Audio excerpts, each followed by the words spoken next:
Selamat pagi, salam sejahtera buat kita sekalian. Semoga kita semua pada hari ini merasakan sukacita Tuhan, merasakan semangat di dalam menjalankan hari ini sebagai anugerah Tuhan yang baru. Saudaraku yang terkasih, pada hari ini bacaan kita terambil dari Yesaya 7 ayat 10 sampai 16. Dan saya hanya membaca ayat ke-13 dan 14. Yesaya pasal 7 ayat 13 sampai 14.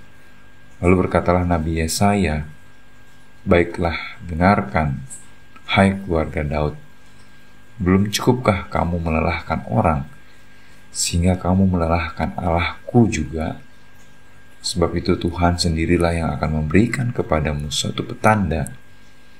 Sesungguhnya seorang perempuan muda mengandung dan akan melahirkan seorang anak laki-laki, dan ia akan menamakan dia Immanuel."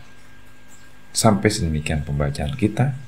Yang berbahagia ialah kita membaca dan merenungkan serta melakukan sabda Tuhan. Saudara yang terkasih, tema kita pada saat ini adalah kabar baik dari Tuhan. Saudara, kesibukan dan kepadatan manusia sering membuat mereka merasa jenuh dan jauh dari kebahagiaan. Ada rasa hidup begitu berat dan melelahkan, sehingga apa yang dijalani dari hari ke hari hanya suatu keterpaksaan untuk bertahan hidup. Pada akhirnya mereka mengalami kondisi tersebut, merasakan kejenuhan dan jauh dari kebahagiaan. Semua itu menjadi pergumulan yang memberatkan. Sebenarnya apa yang salah dengan padatnya aktivitas tersebut?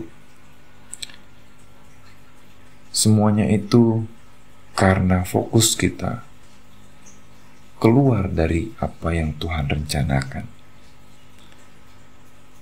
Jadi bukan Tuhan beserta kita, tetapi materi yang beserta kita selama ini. Seorang filsuf terkenal bernama Socrates berkata, "Makanan enak, baju indah, dan segala kemewahan, itulah yang kau sebut kebahagiaan.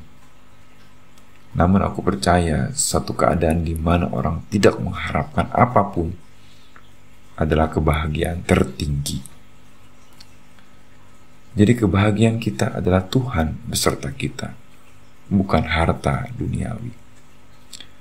Saudara, kelahiran Yesus ke dunia ingin mengembalikan marwah atau martabat manusia di hadapan Tuhan. Bayi Yesus adalah juru selamat umat manusia. Kedatangan Yesus sebagai juru selamat sudah dinubuatkan sejak zaman para nabi.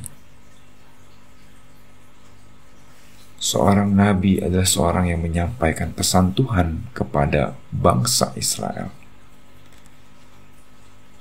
Salah seorang nabi yang kita kenal adalah Yesaya. Pada masa Yesaya, bangsa Israel mengalami suatu masalah karena raja-raja mereka tidak memimpin rakyatnya dengan baik dan tidak mengikuti perintah Tuhan. Kerajaan Israel terpecah menjadi dua, Israel Selatan dan Israel Utara, dan mereka mengalami serangan-serangan dari negeri sekitarnya. Pada masa hidup Yesaya, raja di wilayah Yehuda, Israel Selatan, bernama Ahaz, dan ia tengah ketakutan karena ia menghadapi serangan dari sekitarnya. Yesaya sebagai seorang nabi bertugas menyampaikan pesan penguatan dari Tuhan kepada Ahaz, dan Ahaz diminta untuk meminta petanda dari Tuhan, tetapi ia menolak melakukannya. Namun Tuhan sendiri akhirnya memberikan petanda kepadanya. Saudara sekalian, apa yang disampaikan oleh Nabi Yesaya kepada Raja Ahaz adalah sebuah kabar baik. Tuhan akan menyelamatkan Raja Ahaz dan kerajaan Yehuda pada masa itu. Kabar baik Nabi Yesaya juga berlaku bagi kita semua. Karena beratus-ratus tahun kemudian bayi Yesus lahir di dunia untuk kita. Ia adalah Immanuel, Tuhan beserta kita. Dialah yang menyelamatkan kita dari hukuman dosa. Ia mempersatukan hubungan kita kembali dengan Bapa di surga. Kabar baik tersebut terus berlaku kepada kita semua sepanjang kita meresponinya secara positif. Hari dan waktu yang kita jalani tidak selamanya baik dan menyenangkan.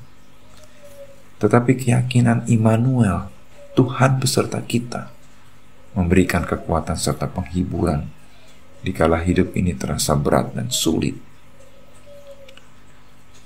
Kembali saat ini, bahwa kabar baik dari Tuhan akan selalu menggairahkan hidup kita, secara khusus dalam memasuki minggu Advent pertama.